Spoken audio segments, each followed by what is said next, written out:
flood disaster is brewing in Jibia town of Katsina State as residents continue construction and dumping waste on drainages. Flood claimed the lives of over 52 people and properties worth hundreds of millions of naira were destroyed in Jibia in 2018. Abdullahi Amadi completes the reports. The devastating flood in 2018 displaced about 500 residents.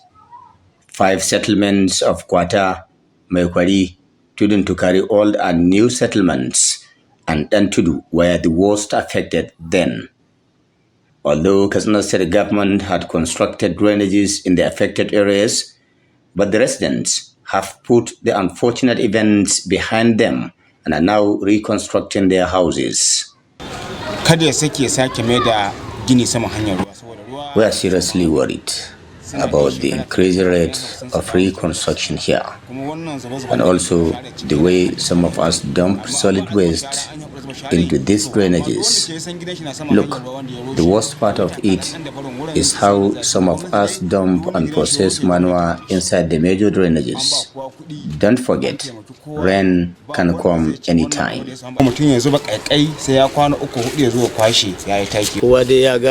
Though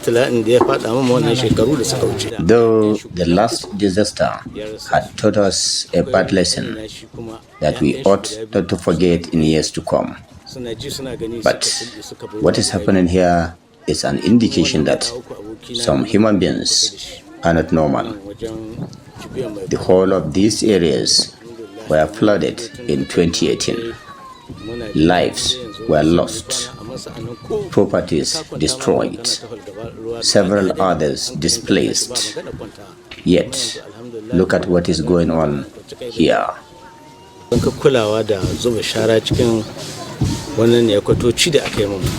However, the promise of constructing housing units, mosque, Islamia school, shopping complex, and security outposts for the resettlement of the victims by the federal and state governments was not fulfilled till now.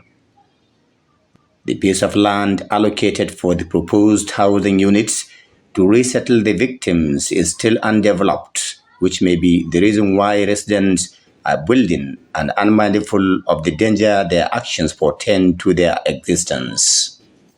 This is coming even as NIMET is warning about the possible flooding during the 2023 rainy season in some states of the Federation. Local authorities here are worried about the activities of these residents, even as nothing is done to prevent possible flood disaster. The habit of the people in our locality is misuse of anything that government did to them. They bring out their refuse and dump it inside the culvert or drainage. So our team visited the area. They canceled all that improper building which people did. Jibia is prone to flood, and when it comes, the devastation can only be imagined. Abdullahi Amadi, Trust Television News, Katsina.